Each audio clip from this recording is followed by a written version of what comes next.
Meus irmãos, então nós estamos falando sobre aconselhamento bíblico, né? Entendendo o que é aconselhamento bíblico, né? Eu acho que hoje a gente consegue terminar a nossa saga de 90 slides. Nós paramos no 30, mas hoje é mais rápido. Então, para a gente entender o que é aconselhamento bíblico, qual que é a finalidade do aconselhamento bíblico? Está lá. Capacitar cada cristão para a tarefa de aconselhar biblicamente e aplicar as escrituras sagradas com sabedoria aos problemas da vida, com o fim de também ajudar, né, aconselhar outros. Então, primeiro, meus irmãos, a finalidade do aconselhamento bíblico é nós mesmos, né?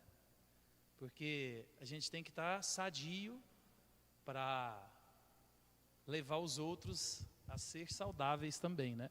Por isso que o próprio Jesus vai dizer que nós devemos primeiro tirar a trave do nosso olho, que aí nós poderemos ver claramente o cisco no olho dos nossos irmãos, né? Por quê? As pessoas têm aquela ideia dentro da igreja que às vezes só o pastor, e olha lá, ele tem a responsabilidade ou a obrigação de exortar, de falar, de ajudar, de aconselhar, e não é isso, né? O próprio apóstolo Paulo vai mostrar para nós, lá em Gálatas 6, 1 e 2, ele vai dizer: irmãos, se alguém for surpreendido em alguma falta, vocês que são espirituais, restaurem essa pessoa com espírito de brandura, e que cada um tenha cuidado para que não seja também tentado. Ou seja, veja que nós estamos no mesmo nível dentro do cristianismo. Porque eu tenho tanta responsabilidade e obrigação de exortar, amar, consolar o meu irmão, como também de ser consolado, amado e exortado. O apóstolo Paulo vai mostrar para nós que aqueles que estão passando por depressões, né, espirituais, no sentido de não estar bem, ou estar em pecado, nós que estamos, né, ou achamos que estamos de pé, nós devemos sim, meus irmãos, exortar, amar, trazer o irmão de volta. Mas olha o alerta do apóstolo Paulo. Não é porque nós temos essa responsabilidade de ir que nós estamos isentos. Por isso que ele vai dizer assim, ó, e que cada um tenha cuidado para que não seja tentado. Porque às vezes a gente vai exortar o irmão que é iracundo, e nós também somos. Então observe que nas escrituras não existe essa dinâmica de que você tem que ser perfeito para exortar, para pregar. Não é porque ninguém é perfeito. Às vezes as pessoas se escondem atrás de uma piedade falsificada. Eu não posso fazer isso porque, você sabe, né, eu tenho essa dificuldade. Então quer dizer que você nunca vai pregar, nunca vai participar de um ministério, você nunca vai assumir uma responsabilidade na igreja porque você tem uma dificuldade? Você trabalha para ficar parado, em vez de trabalhar para vencer a tentação? Então, meus irmãos, não tem essa dinâmica. Olha que o apóstolo Paulo ele vai estar falando para mim e para você. Olha, se alguém for pego em alguma falta, vocês que são espirituais, restaura essa pessoa. Traz de volta o convívio, traz de volta a comunhão. Mas presta atenção, porque hoje você está indo lá buscar, mas amanhã você é o cara que vai ser buscado. Então, o aconselhamento bíblico, meus irmãos, é essa dinâmica, onde a igreja aconselha a própria igreja. É lógico que tem casos mais específicos, problemas mais acentuados, que aí exige mais experiência, mais sabedoria, um pouco mais aprofundada. Mas isso não isenta ninguém de falar, eu não posso. Porque se a gente for olhar os problemas que a gente tem dentro da igreja, todos nós temos condição de aconselhar. Porque o problema dentro da igreja é o quê? Problema de casamento, problema de filho, problema na sexualidade, problema com mentira, problema com fofoca. Não é assim? Então todos nós aqui temos conhecimento básico bíblico para aconselhar em todas essas áreas. Então não existe essa ideia, se você é crente, de falar, eu não tenho condições, então tem alguma coisa errada, né? A não ser aquele que converteu ontem. Aí realmente ele não tem condições, porque ele precisa de ser discipulado, ele precisa de ser ensinado. Mas agora, se você, né, já fez aniversário como crente, você já tem um mínimo, tem e deve exercer isso, entendeu? Então, lembre-se, por mais que eu tenha responsabilidade de ir, eu tenho total responsabilidade também de me vigiar. Não existe, meus irmãos, super-homem. Não existe. Não existe.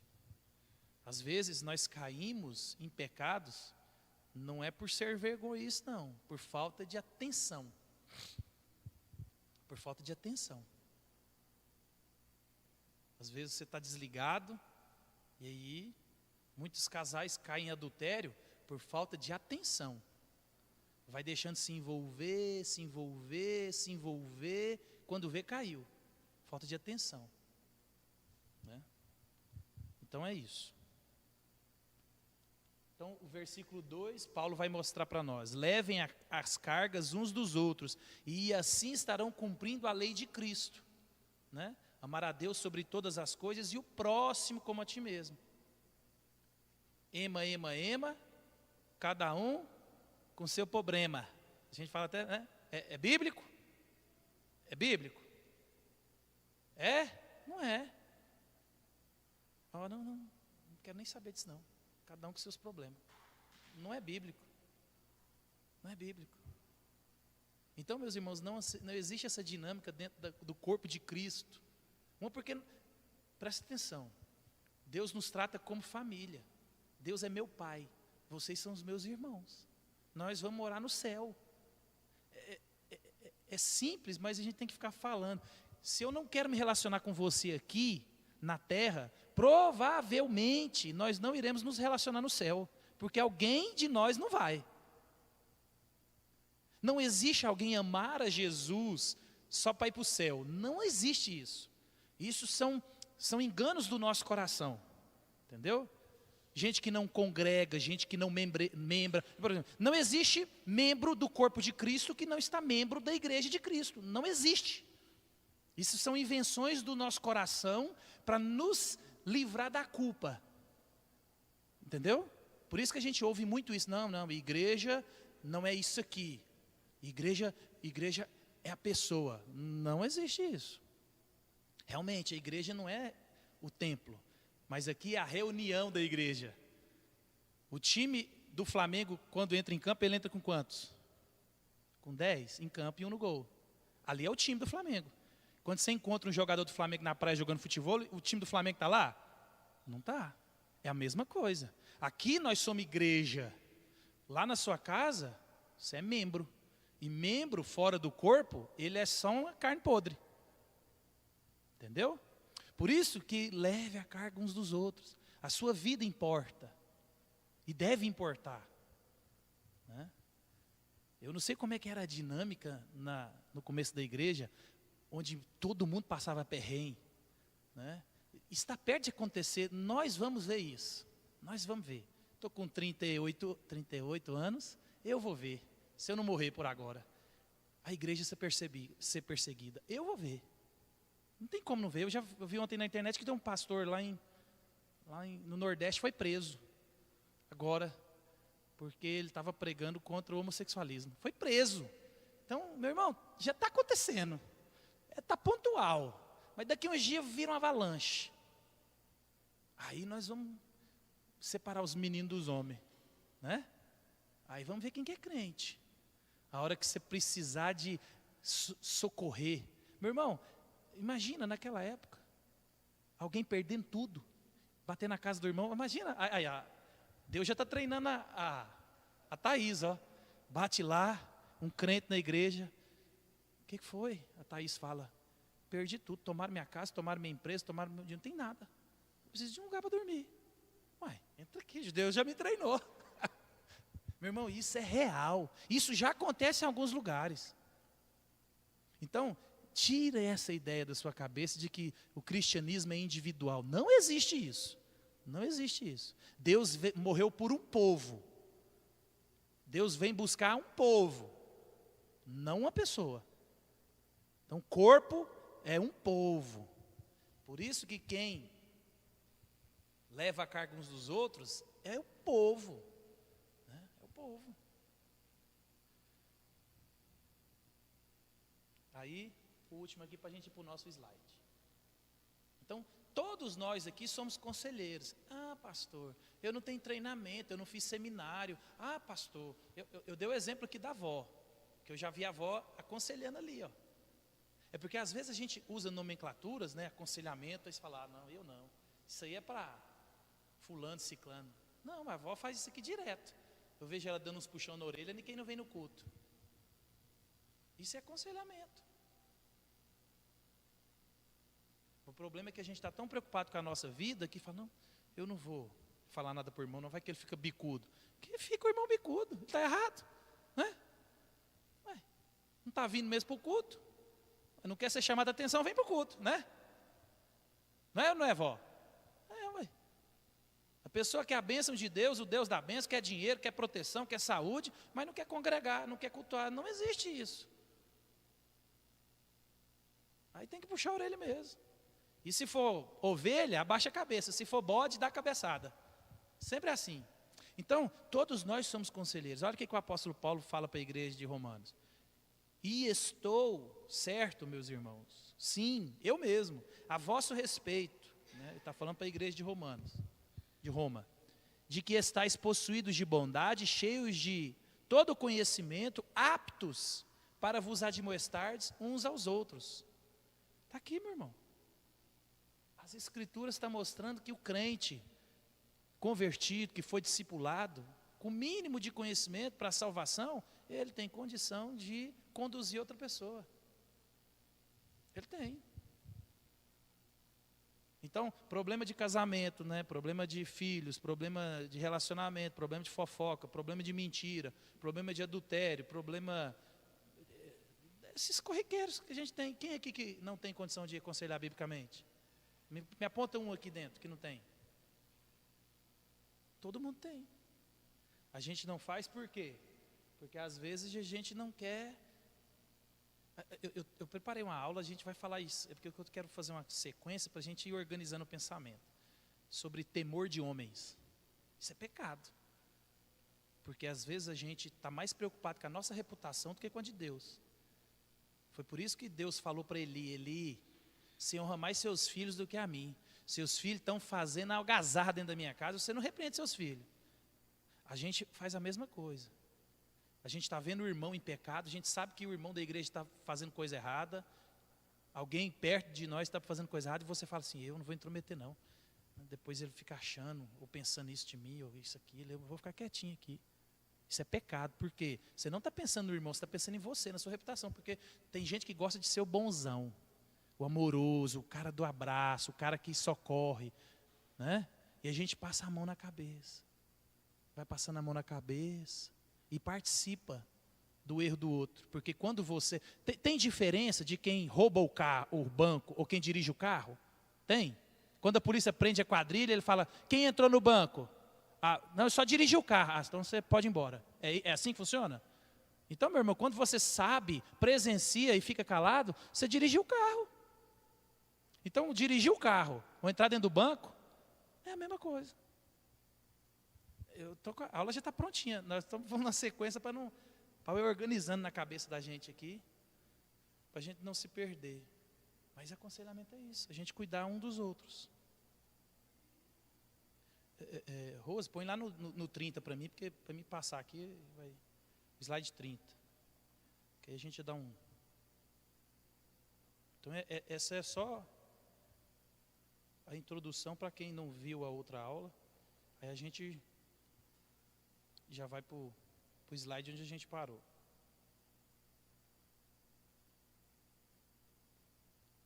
Pronto. Que são o quê? A gente tem falado sobre a suficiência das Escrituras. Então, assim,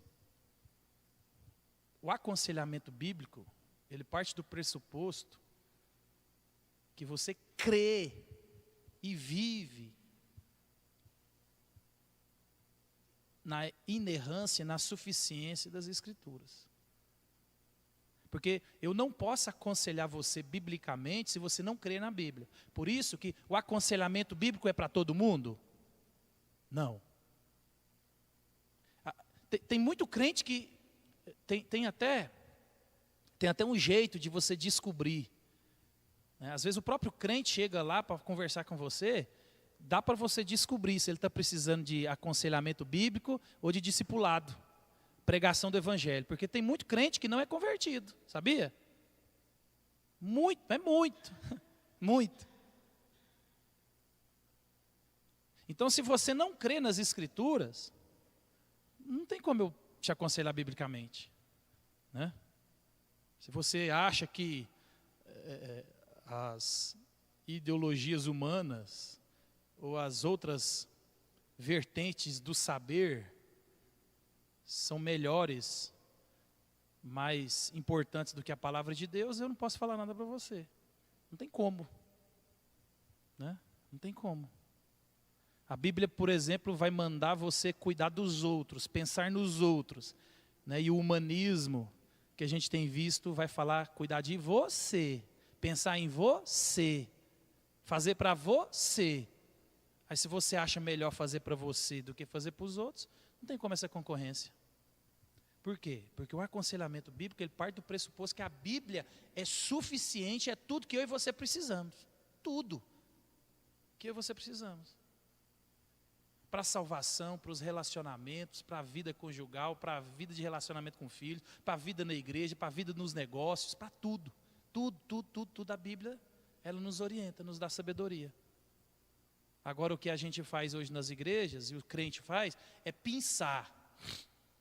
Eu já falei sobre isso aqui uma vez, né? Eu acho interessante o crente. A única coisa que o crente ele realmente se apega, e você vê que ele crê, é na área da saúde. É interessante isso. Mas não é por causa de dor de cabeça, não. Quando você recebe um diagnóstico de doença extremamente grave, que você corre risco de morte, aí nós vemos crente se apegando a Deus. Porque aí eles pedem oração, eles fazem jejum, eles fazem o Zé Telo. Por quê? Porque a gente sabe que a saúde, tem hora que nem a medicina resolve. A gente sabe que na área da saúde, realmente, nós não encontramos nada nesse mundo que possa fazer um milagre. Aí nessa hora, o ser humano ele se apega em Deus ou nos deuses. Mas agora nas outras áreas da vida, nós nos julgamos especialistas. Então problema de casamento, problema com filho, problema na empresa, problema com dinheiro, problema com isso, problema com aquilo, a gente não. As escrituras não servem para nós. Mas quando é relacionado à saúde, aí você fica desesperado. Por quê? Porque de fato você não vê nada. Principalmente se for uma coisa que o médico fala para você, não sei o que é. Não sei. Aí você vai no outro especialista e fala, não sei. Aí você fala, só tem a recorrer a Deus. Então, meus irmãos, a gente parte desse pressuposto. E aí a gente viu toda essa dinâmica do que é a palavra de Deus, a gente viu o Salmos 19, e agora a gente vai entrar nessa dinâmica dos efeitos práticos da palavra de Deus na minha vida e na sua. E eu tenho que crer que isso acontece. Eu creio. Mas se você não crê, então qual que são os efeitos práticos da palavra de Deus na minha vida e na sua? A primeira coisa é que ela confronta o pecado. A palavra de Deus me coloca e te coloca diante do espelho, né? Eu e você achamos que nós somos muito bons, melhores que as outras pessoas, acima do bem e do mal, inerrantes. Tem gente que chega a dizer assim, não, eu só errei uma vez, o dia que eu pensei que eu tinha errado. Tem gente que é extremamente orgulhoso. Mas aí quando você começa a ler as Escrituras, a palavra de Deus, ela te desnuda, ela deixa você assim, aberto, e você começa a ver quem é você. Então, a palavra de Deus, meus irmãos, ela confronta o nosso pecado. O salmista, no Salmo 119, 67, que o Salmo 119, ele fala da lei de Deus, por isso que ele é grande, né? E é um dos melhores salmos que tem, né? Ele vai dizer, antes de ser afligido, eu andava errado, mas agora guarda a tua palavra. Ou seja, o livro de Hebreus, ele vai ampliar esse conhecimento aqui para nós. Ele está dizendo assim, ó, antes de eu ter tomado uma pisa, antes de eu ter passado por um perrengue, antes de eu ter perdido tudo, ou antes de eu ter sido descoberto, ou antes de eu ter feito qualquer coisa, eu andava errado, mas agora eu guardo a tua palavra. Por quê? O livro de Hebreus vai dizer para nós que Deus corrige os seus filhos. Se você está sem correção, é porque talvez você não é, porque ninguém bate no filho dos outros, não é verdade? Deus do mesmo jeito. Você não sai dando corretivo no filho dos outros. Então, o texto está mostrando para nós aqui, quando Deus, Ele precisa às vezes de apertar um parafuso aqui, né? Parafuso da aflição, da dor, do sofrimento, para nós voltarmos à consciência. Então, por isso que o salmista vai dizer, ó, antes de eu ser afligido, não me acontecia nada. Tem gente que pensa assim, não, Deus está me aprovando, as coisas estão dando certo. Eu estou pensando aqui, estou fazendo e está tudo certinho. Então é porque Deus está junto comigo. Aí o texto não, antes de eu ser afligido, ou seja, Deus precisa de intervir na minha vida e na sua e às vezes colocar um negocinho para a gente se voltar àquilo que de fato deve ser observado. Aí no verso 80 do mesmo Salmo 119. Seja o meu coração irrepreensível nos teus decretos, para que eu não seja envergonhado. Observa. O nosso coração irrepreensível, ou seja, as nossas atitudes, a nossa vida, ela tem que ser, ó, joia. Ninguém pode olhar para a minha vida e para a sua e a gente ser achado em culpa. Por quê? Isso aqui, se a gente pegar toda uma teologia, né, bíblica, né, para que eu não seja envergonhado. Por quê? Mateus 18, vai você, seu irmão, não resolveu? Você, mais 2 irmãos, não resolveu? Você e o conselho da igreja, não resolveu? Você expõe na frente da igreja. Né? Os oficiais da igreja, por exemplo, o texto de Timóteo vai mostrar para nós, Paulo escrevendo, que os oficiais da igreja, os presbíteros, quando eles fazem alguma coisa errada, eles já têm que ser levados para a frente da igreja, por uma forma pedagógica. E isso acabou na igreja. Se você fizer um negócio desse hoje, o cara até te processa. O cara me expôs. Né? Então, nós temos que prestar atenção nisso aqui, meus irmãos. Quando eu e você andamos longe da palavra de Deus, o que pode acontecer? Tudo de errado. Você vai ser afligido, você vai ser envergonhado. Então,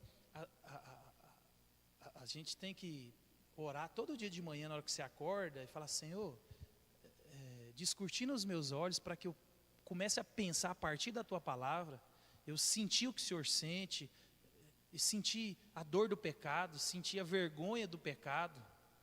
Porque, meus irmãos, a gente está tão indignado, por exemplo, quando a gente ouve um caso de abuso de um adulto numa criança, e você tem que se indignar mesmo, mas às vezes a gente, dentro da nossa casa, acontece pecados piores, e você passa vista grossa. Por isso que a gente começou com o texto de Mateus 7, tira a primeira trave do seu olho.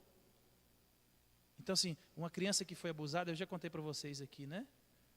Lá de Anápolis, esse dia para trás, né? Criança em estado vegetativo, ficou grávida do próprio pai. Isso é doloroso, isso é horrível. Isso é de indignar.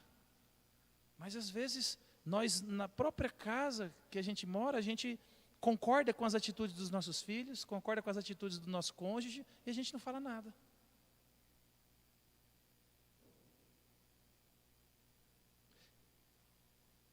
Por quê? Porque nós estamos longe da palavra de Deus.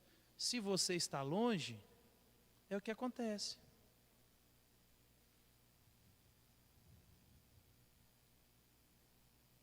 Salmo 133, firma os meus passos na tua palavra e não permitas que nenhuma iniquidade me domine.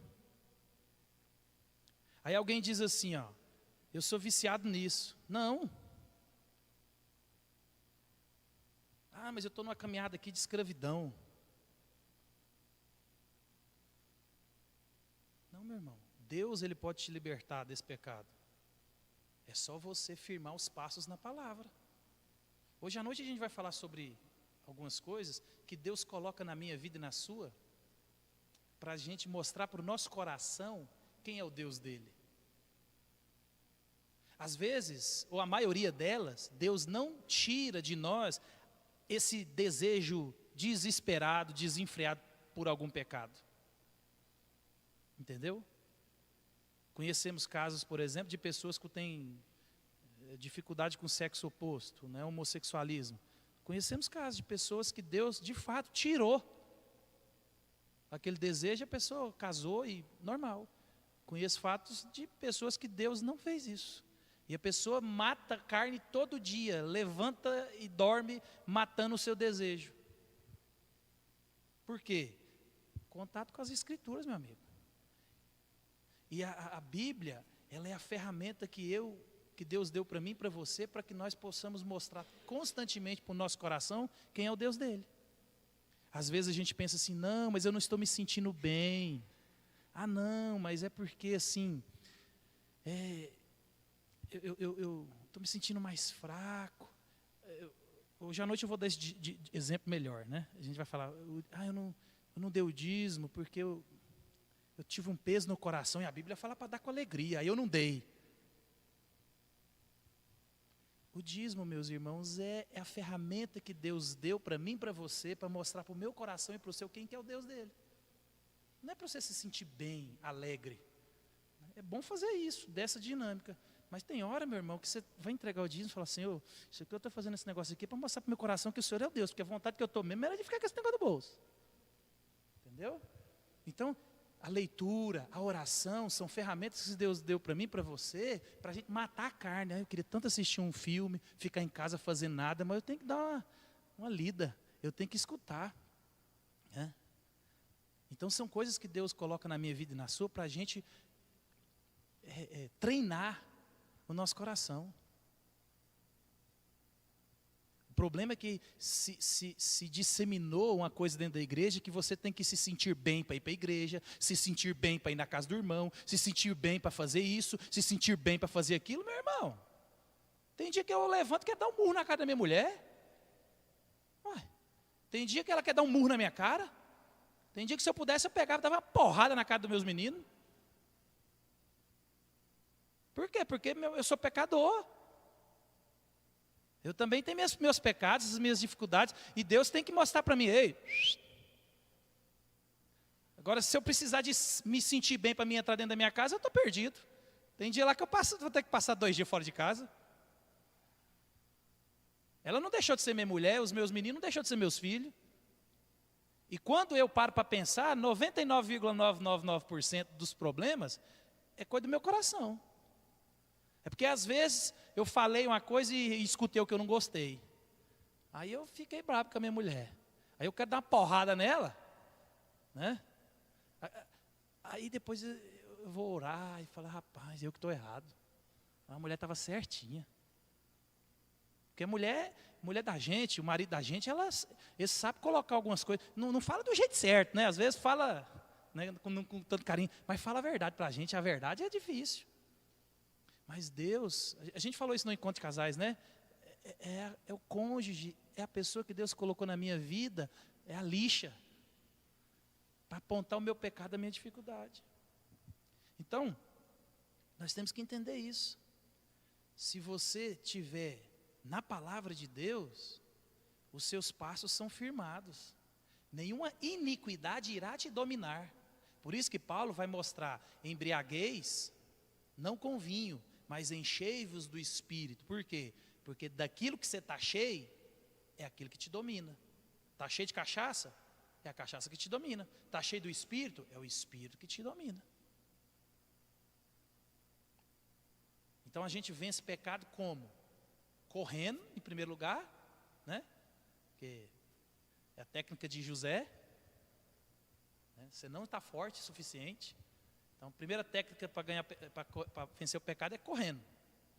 A segunda técnica, às vezes tem que ser mais radical, é a técnica de Jesus, né? É arrancar o olho e cortar um braço.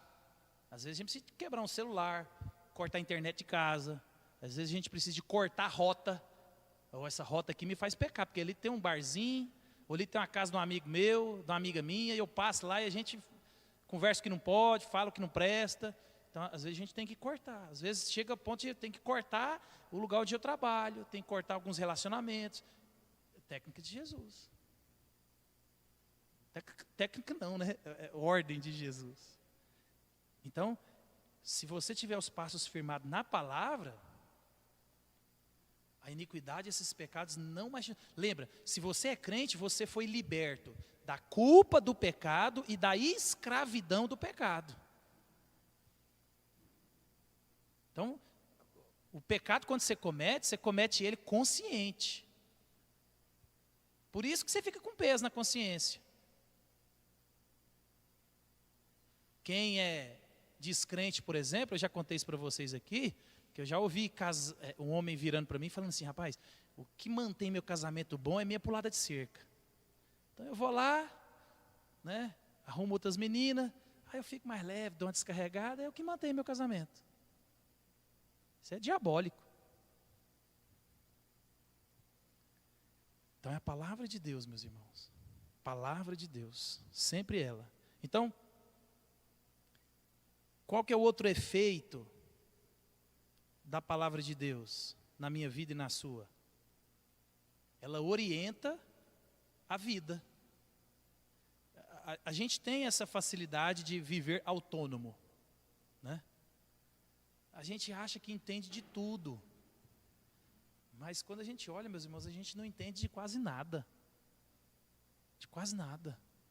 E a gente vai tocando assim a vida, né? A gente vai tocando, e depois, às vezes a gente só procura ajuda. Aí você tem que chamar o EML. Porque o EML vai lá só para pegar os corpos, né? Por que o câncer mata muito? É porque ele é indolor. Quando o câncer, ele te mostra que ele está lá dentro, ele às vezes te matou já. É só te enterrar. E às vezes os nossos problemas têm nos anestesiado. Aí você vai tocando aquele casamento, você vai tocando aquele relacionamento, você vai tocando aquele filho daquele jeito, você vai tocando, e você vai tocando, até que o negócio te mata. Porque o pecado ele tem esse poder de nos anestesiar. Porque o nosso coração ele é enganoso. Então, a Bíblia, a palavra, ela orienta a minha vida e a sua. Lá no Salmo 119, 105. Lâmpada para os meus pés é a tua palavra e luz para os meus caminhos. Para a sua vida. É para a sua vida. Aí você tem que crer nisso? Tem que crer nisso. Porque às vezes as pessoas falam, pastor, estou com esse problema assim, o que eu faço? Meu irmão, você tem orado? Pouco, ou quase nada. Então começa a orar, lê a Bíblia, né? Pega esse texto aqui, lê essa semana, e o que esse texto fala para você, o que Jesus fez por você, e aplica na sua vida. 15 dias depois, está do mesmo jeito. Você leu o texto? Não. Você orou? Não consigo. Tem jeito. Se você não está tomando remédio, não tem como. Tem jeito. O remédio está aqui, se você não toma, você não pode fazer nada. Tem que entender isso. Outra efeito da palavra de Deus na minha vida e na sua. Traz alegria. Meus irmãos, a gente às vezes confunde alegria com entretenimento, com sorrir. Mas a alegria, ela não é esse estado emocional onde eu caio para trás e cai dentro da minha boca de tanto alegre que eu estou. Não é assim. Alegria, de fato, é você ter as convicções, por exemplo, que Cristo volta, vai voltar. Cristo está comigo em todas as situações. Que nada foge ao controle de Deus. Que minha vida está no controle de Deus. Então, eu estou alegre, não é porque minha situação tranquila, é porque eu sei que tem um Deus atrás, cuidando da situação, e que Ele vai dizer, por exemplo, e a gente tem que crer nisso, que por mais difícil que esteja sendo, Ele vai dizer que a gente ainda suporta, porque a hora que chegar o momento de eu não suportar mais, Ele manda o escape. E essa é a nossa alegria. E a palavra de Deus, ela traz alegria. Bem-aventurados os irrepreensíveis no seu caminho, que andam na lei do Senhor. Então, a pessoa feliz, meus irmãos, a alegre é a que resolve obedecer. Aquele que não sai fora da palavra de Deus. Imagina, a Bíblia fala do sacerdote, que, eu esqueci o nome dele, não sei se é Simeão, não lembro agora. Que quando Jesus nasce, Jesus apresenta ele no templo. E aí ele fala assim, Senhor, agora pode recolher seu servo. Meus olhos viram a salvação. Nós estamos falando de um senhor, de um ancião. Não sei quantos anos ele tinha. Mas a promessa estava viva na cabeça dele. Ele cria naquilo todos os dias da vida dele. Quando ele está diante da promessa, ele fala, Senhor, que alegria. Agora o Senhor pode me recolher. Meus olhos já viram a salvação. Mas quantos anos ele estava lá esperando a promessa? Quantos anos ele recebendo criança após criança, criança após criança, criança após criança. Então, meus irmãos, essa é a alegria do crente. Obedecer, vou me manter aqui. A gente falou, por exemplo, sobre Tomé. Jesus falou, eu vou morrer, mas vocês ficam juntos aí. Fica junto, que depois eu volto. O que Tomé fez? Tomé não estava reunido com os discípulos. Tomé é Tomé, não sei porquê. Mas aí Jesus apareceu e Tomé não estava lá. A gente até falou o dia que a gente falou sobre isso, né? O primeiro culto reunido ali, Jesus aparece fisicamente e o Tomé não está lá. Por quê? Desobedeceu. Tinha que estar reunido e ele não estava lá. Perdeu o culto, perdeu a bênção, não viu Jesus. Jesus aparece uma semana depois de novo. Agora você imagina, o pessoal encontra com Tomé na segunda-feira, né? Por exemplo. Tomé, você não sabe quem apareceu lá ontem. Jesus apareceu no culto. Nós vimos, pegamos. Ele falou, não, você está mentindo para mim, hein? Tanto é que ele fala, não, deixa eu pegar nesse negócio aí. Imagina, uma semana, Tomé desesperado e todo mundo alegre, feliz porque viram Jesus e Tomé não foi no culto. Desobedeceu. Deporou ver Jesus.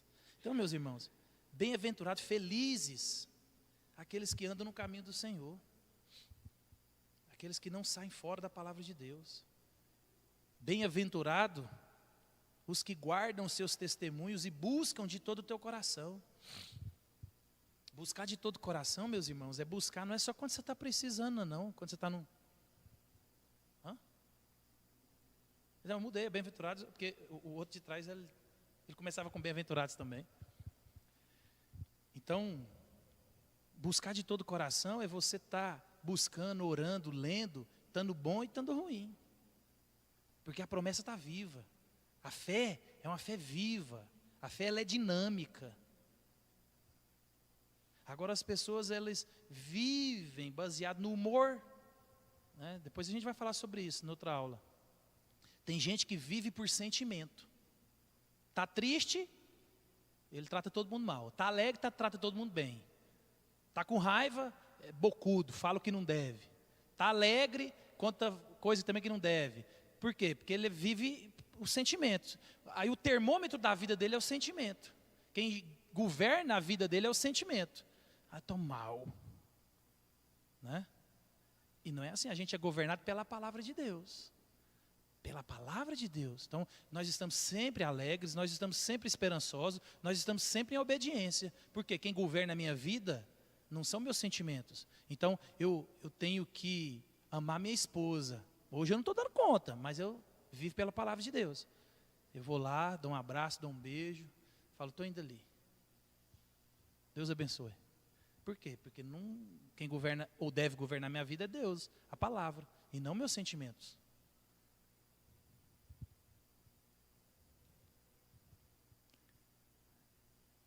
Guia-me pela vereda dos teus mandamentos, pois nela encontro felicidade. É na palavra de Deus, meus irmãos, que nós encontramos felicidade. A palavra de Deus traz paz. Os teus testemunhos recebi-os por legado perpétuo, porque são alegria do meu coração. Então, outro efeito da palavra de Deus, meus irmãos, é que, além da alegria, ela traz paz. Paz não é ausência de guerra. Paz é você estar no meio da guerra, mas sabendo que tem um Deus que governa todas as coisas. Você não está entendendo, mas Deus sabe de todas as coisas. Olha o que ele vai dizer. Isso tudo é no Salmo 119, hein? Grande paz tem os que amam a tua lei. Para eles não há nada que os faça tropeçar. Então, você está vendo, meus irmãos? A Bíblia é clara, ó. Eu estou sem paz no meu coração. É porque você não está lendo. Porque tem gente que fala assim, pastor, eu não estou me sentindo amado, eu não estou me sentindo em paz no meu coração. Você está lendo a Bíblia? Estou. Eu falei, epa, aí nós damos um passo para trás, eu tenho que descobrir o mentiroso. Então, a Bíblia mente ou você mente?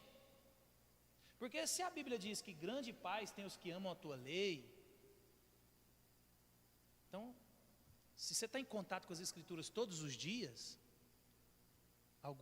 alguma coisa está errada. Porque a paz não é a ausência de problema. Não é isso.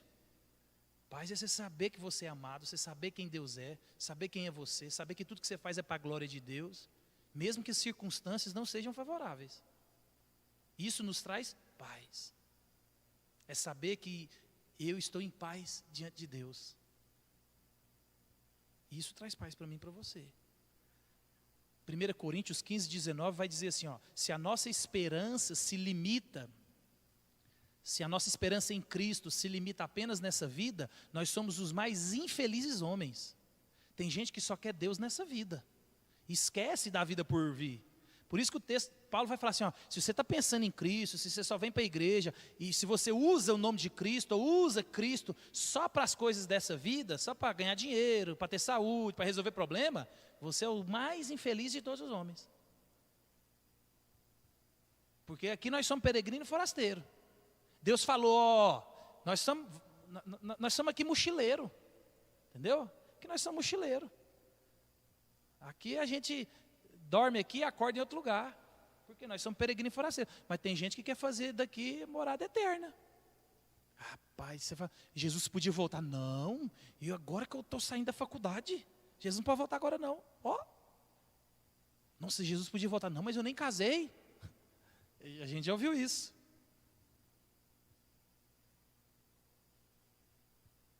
Por quê? Porque o amor não está na volta de Cristo, está aqui nesse mundo. Então isso a gente tem que prestar muita atenção, meus irmãos. A paz não é a ausência de problemas. Quando você lê, por exemplo, Abacuque, ele fala, Senhor.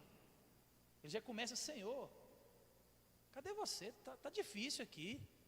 Problema.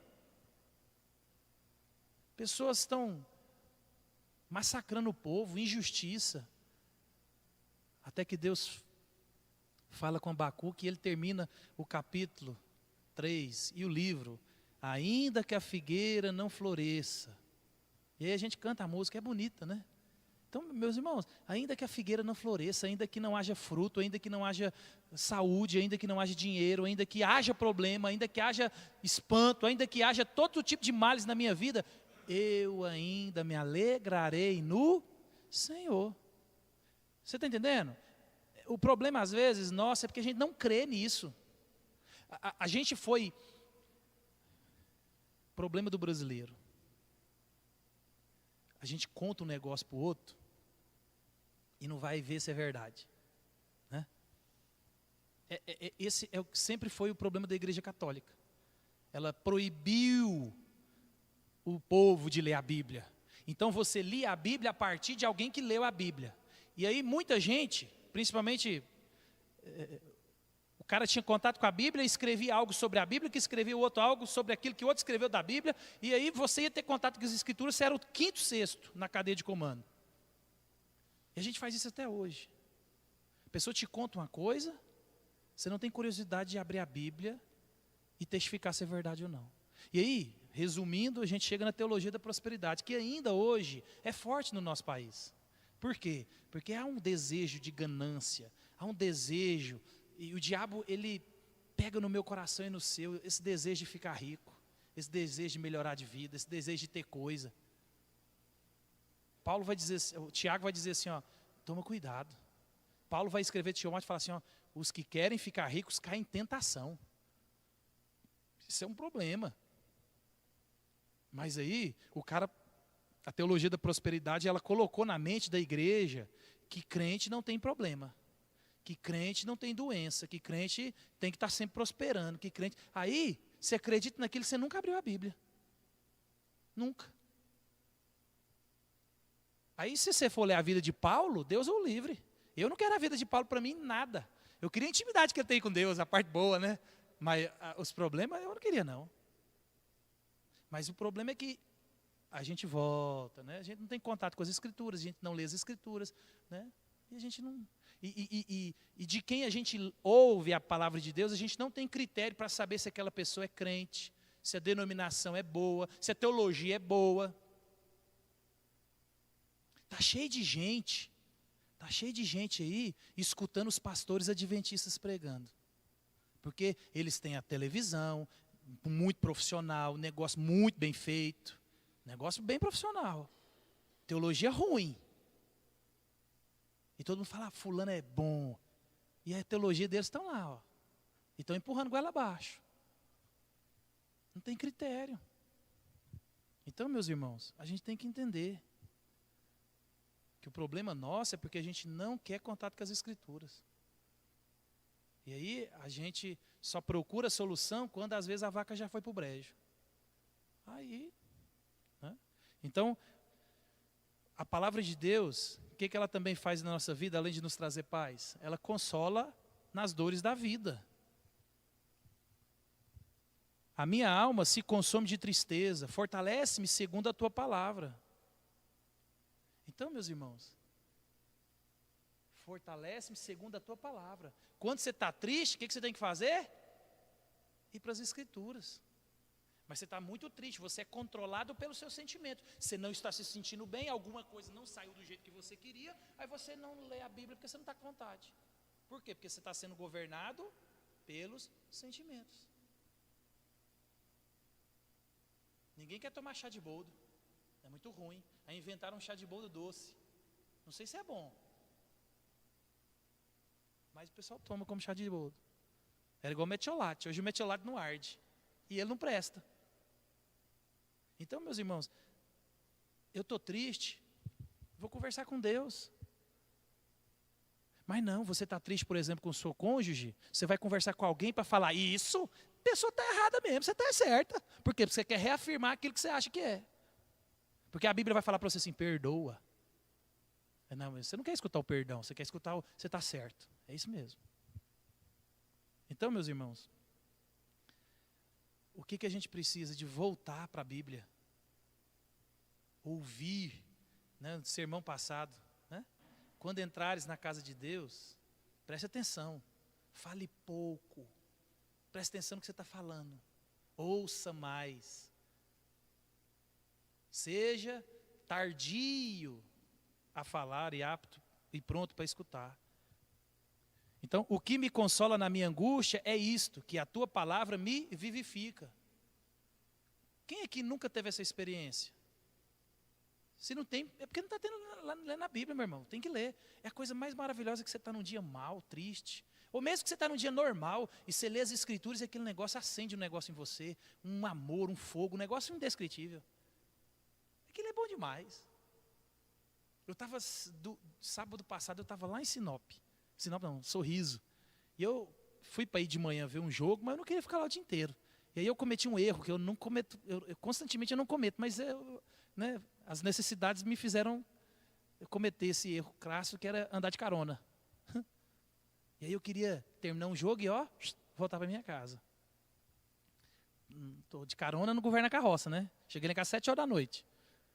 Aí eu tive que ficar o dia inteirinho no campo. Aí de tarde, era mais ou menos às 3 horas da tarde, pensa num sol.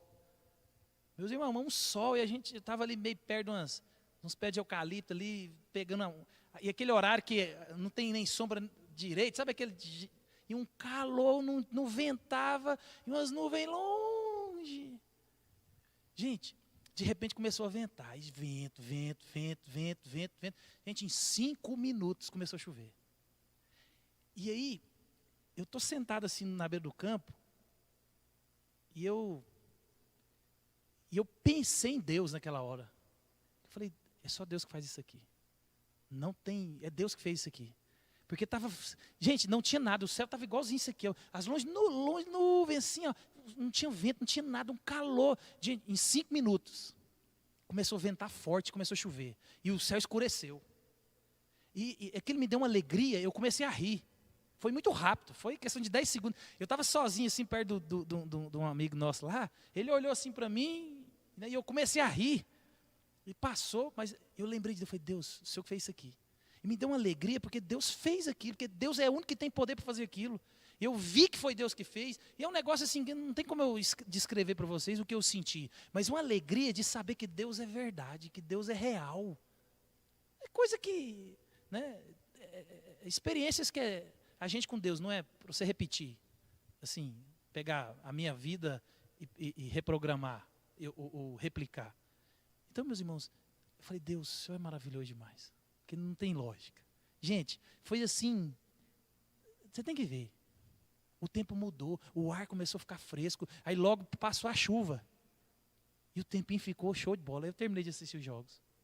Mas Deus faz isso, meus irmãos. Ele traz uma alegria para o nosso coração, que Deus é quem faz. Não tem como eu falar para vocês, não, é porque é assim que vai... Não, não tem. É só quem está tentando buscar a intimidade com Deus e está em contato com as Escrituras. E é disponível para todos. Não tem um grupo seleto. As Escrituras, não, a Escritura é só para quem pode ler. Não, hoje até quem não sabe ler tem áudio, e muito. Então hoje só não lê a Bíblia quem não quer. As Escrituras, elas estão disponíveis para todo mundo, para pobre, para rico. Porque todo mundo hoje tem um celular.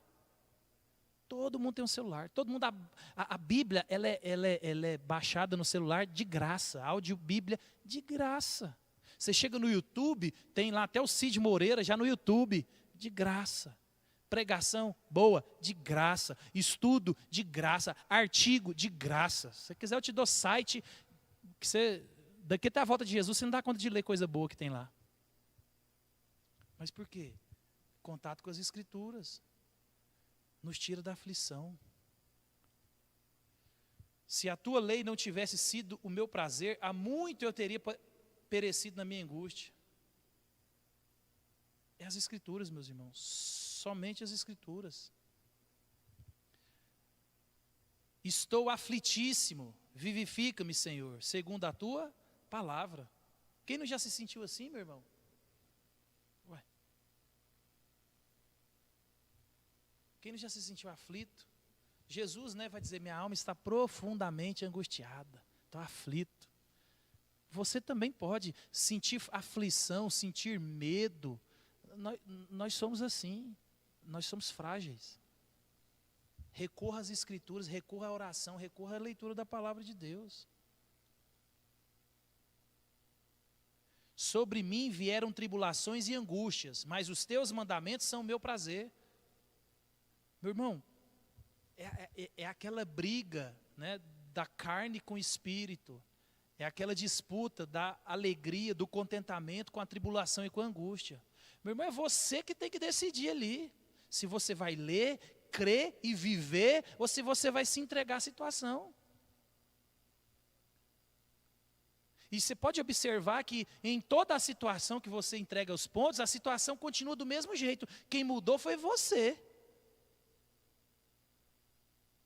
Foi você que resolveu ficar triste, foi você que resolveu desistir, foi você que resolveu não fazer, foi você que resolveu se entristecer. E a situação não mudou, mudou você. Então, se você voltar para as Escrituras, crer, se apegar, ler, buscar um conselho, buscar pessoas, buscar ambientes, as coisas vão mudar para o lado de fora? Talvez não, mas para o lado de dentro. Por isso que a verdadeira alegria, ela é interior. Imagina, Paulo e Silas estavam pregando o evangelho, fazendo a melhor coisa da vida, fazendo aquilo que é justo, aquilo que Deus mandou fazer, e eles tomam um cacete, bem dado, porque o pessoal não batia igual a gente bate nos nossos filhos hoje em dia não, né? Dá duas, né? Não, tomaram um pau mesmo, bem dado, aqueles assim que a PM dá nos meninos desobedientes. Eles chegam na prisão, o que eles resolvem fazer? Reclamar? Ah, Senhor, você está de brincadeira comigo. Larguei tudo minha vida para servir o Senhor, e aí o que eu recebo? Porrada? Não. Vamos cantar. Vamos cantar, porque olha que alegria. A gente foi digno de sofrer pelo nome de Cristo.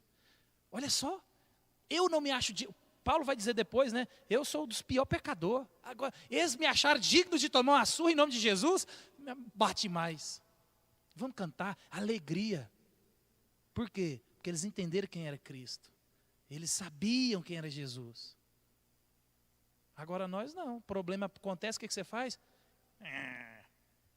Tem igual aquele desenho. Ó céu, ó vida, ó azar. O que está acontecendo comigo? A gente faz isso. Então, meus irmãos, o problema é esse. Essa tensão na minha vida e na sua sempre vai existir. A gente não tem controle da coisa que vai acontecer. A gente tem um controle, assim, né, entre aspas, de como a gente vai responder a situação. Eu posso escolher se eu respondo à situação de maneira que agrada a Deus, de maneira santa, ou eu respondo se eu peco de maneira que desagrada a Deus. É eu que escolho. Eu não escolho a situação.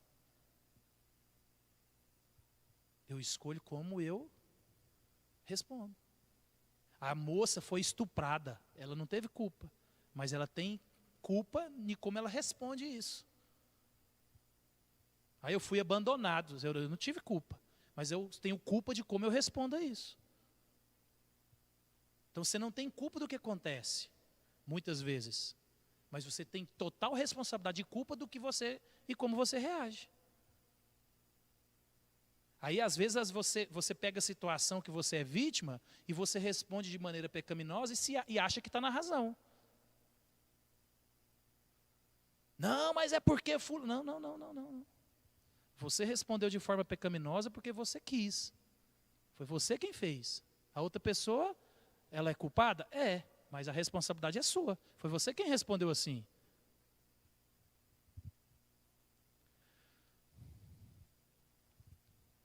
Olha para a minha aflição e livra-me, pois não me esqueço da tua lei. Olha a visão do salmista. É isso, ó. Outra coisa. A gente... Sou pequeno e desprezado, mas não me esqueço dos teus preceitos. Aqui, ó. Por isso que eu falo para você, tudo que você precisa está nas Escrituras. Ó, isso aqui, ó. Sou pequeno e desprezado. O que está acontecendo com o salmista aqui? O que está embaixo na vida dele aqui? Aquilo que todo mundo quer levantar. Aí, ó. Olha o salmista. Ele tá com a visão errada dele mesmo. Mas ele não esquece dos preceitos. Observe. Ele tem que reorientar a teologia dele, né? Ele está com baixa autoestima, ele está aqui, ó, sou pequeno e desprezado. Aí eu sou assim, eu estou assim, é porque as pessoas me veem assim, porque eu sou um coitado. Lá em casa todo mundo falou que eu não ia dar certo. Ah, porque eu sou assim, porque faz isso, porque, né, na igreja ninguém me fala nada, ninguém fala, é porque eu sou pobre, é porque eu não tenho dinheiro. Eu sou pequeno, sou desprezado, é porque eu não tenho nada, é porque eu não estudei. Não, meu irmão, a gente tem que corrigir isso. Tem gente assim dentro da igreja? Não tem? Que fica, ai, eu sou um coitado. Eu sou um cachorro morto. Por isso que a Bíblia ela nos reorienta. Porque como é que você reorienta a visão de si mesmo? Sou pequeno, desprezado, não sou ninguém. Eu sou um cachorro morto. sou filho de chocadeira, minha mãe me abandonou, meu pai me abandonou. Ei. Volta para as Escrituras, meus irmãos. Porque quando você lê as Escrituras, você vai entender o que a Bíblia diz. A Bíblia diz que Jesus te salvou. A Bíblia diz que Deus te adotou na família dele. Você agora é co-herdeiro com Cristo. Você agora tem um lar eterno. Você agora tem promessa. Isso tudo está nas Escrituras. Você agora tem um pai. Ah, mas meu pai me abandonou. Minha mãe, minha família. Meu irmão, Deus te acolheu, Deus te adotou na família dele. Você não está abandonado por Deus. Pode a mãe abandonar o filho, mas Deus não te abandonará. O problema é porque você está se sentindo desprezado e pequeno. Mas vai para as Escrituras. Se apegue naquilo que Jesus diz, aquilo que a palavra de Deus diz. Seja e viva quem você é em Cristo. E quem você é em Cristo? Filho, herdeiro. O Senhor é meu pastor e nada me faltará. Deus cuida das minhas e das suas necessidades. Lembra, a gente abriu o culto semana passada. Se você não tem, é porque você não precisa. Porque se o pastor cuida das suas ovelhas, se as suas necessidades são atendidas por Cristo, se você não tem, é porque você não precisa. Ah, eu só vou ser feliz quando meu casamento melhorar. Não. Você não precisa de um casamento bom para ser feliz. Ah, só vou ser feliz quando eu tiver dinheiro. Não, você não precisa de dinheiro para ser feliz. Ah, não, dinheiro não traz felicidade, mas manda buscar. Mentira. Você não vai ser feliz quando formar, quando tiver o emprego dos sonhos. Não, isso não traz felicidade. A gente tem visto, Salomão está mostrando para nós. Debaixo do sol, nada traz satisfação. É poeira, é vapor. Cristo te perdoou. Deus reconciliou a humanidade com ele. E agora você participa da família de Deus. Meu irmão, você é filho de Deus. Naquele grande dia onde Deus vier acertar as contas com todo mundo, Deus vai colocar você debaixo da proteção dele. Você é minha família, vem aqui. Meu irmão, se isso não é motivo para você cultuar, se isso não é motivo para você se alegrar, se isso não é motivo para você dizimar, se isso não é motivo para você se firmar na igreja, de você assumir ministério, de você desenvolver dons, aí, meu irmão, se o dia que você escutar, vem, meus filhos benditos, vem, se a fé que Deus te deu, se é o céu que Deus está preparando para mim e para você, se isso não é suficiente para levar a mim e a você levantar cedo, né? Que não é nem cedo, né? Porque todo mundo aqui levanta 6 horas da manhã durante a semana, de domingo você pode levantar 8 horas, que já é tarde para caramba para quem está acostumado, né? Mas aí, na verdade você já acorda sozinho, para você vir para o culto, 10 horas a gente já vai embora. Você tem ainda até, dá para fazer 3 almoços. Porque tem gente que fala, mas é porque é atrasado. Não, peraí. De 10 para meio-dia, quem é cozinheiro aqui sabe, você faz 3 almoços. Você cozinha um galo de 10 a meio-dia. Então, meus irmãos, presta atenção. Para de se achar aquilo que Deus não acha. Ai, eu sou um coitado. Não. Lembra-se quem você é em Cristo, o que Deus fez por você. Ah, mas é porque você não sabe, pastor, eu fui traído. Jesus também. Aí eu fui abandonado. Jesus também. Meu irmão, não tem nada de que eu e você possamos falar que o nosso pai não sofreu a mesma coisa. Por isso que quando eu e você colocamos o sofrimento, a dor, o problema acima de Cristo, nós estamos negando a Cristo. Por isso que nós estamos fazendo da situação, do sentimento, um Deus. Porque as circunstâncias não podem mudar a quem eu sou em Cristo. Como eu respondo, mostra o meu coração. Pelos frutos se conhece a árvore. Então, o que acontece, você não tem controle. Mas como você responde, sim. Então, não fica achando que você é qualquer coisa. Você não é. Deus. Olha a cena. O próprio Deus desce do céu, se encarna, pisa na terra e vem como pobre. Mora numa casinha simples, numa família simples. Deve ter passado por perrengue. Jesus era pedreiro. A gente fala marceneiro, ou carpinteiro, mas não. Jesus era pedreiro. Ele construía, era pedreiro. Fazia coisa de madeira, mas era pedreiro. Serviço pesado. Ele poderia ter vindo, não, vamos vir como um governador ali, né? Não. Para derramar o sangue por você e por mim. Se esse sacrifício não vale a minha renúncia pelo pecado, a minha alegria de servir, a minha disposição de adorar, você pode ir embora, meu irmão. Em muitos casos, a situação para o crente agora vai piorar. E prepara. A pandemia, Deus deu uma sacolejada na igreja. Né? Eu conheço gente que fala para mim que até hoje teve muita gente que não voltou da pandemia. E agora a coisa vai começar a arrochar, meu irmão. As escrituras são inerrantes, aquilo que vai acontecer. Olha, João começa o livro de Apocalipse assim, ó, escreve estas coisas que vão acontecer. Vão acontecer. Não é que pode acontecer, ou talvez aconteça. Não, vão acontecer. Vocês, eu, nós. Vamos ser perseguidos. Tem uma teologia, né, que acredita que a igreja não vai passar pela tribulação. Eu queria falar para vocês, eu gosto dessa teologia. Por quê? O cara falar para mim que eu não vou sofrer, só que não é o que a Bíblia diz. Eu queria que ela fosse verdade. Queria de coração. A hora que a chama do fogo fosse aumentada, Deus, tira a igreja. Tudo que eu queria. Mas não é bíblico. A gente não encontra isso nas Escrituras. Então eu e você, por mais que eu queria, e também você queria, não sofrer, porque são coisas que vão acontecer, que nunca aconteceram da maneira, nem da intensidade que vai começar a acontecer. Que já a gente está vendo reflexo. Meu irmão, você vai sofrer demais. Eu vou sofrer demais. Você está preparado para isso? Não, pastor, eu repreendo esse negócio. Meu irmão, você é crente. O decreto está lá, pega crente e mata. Você vai fazer o quê? Você vai pular fora do barco? Ou você está dentro do barco?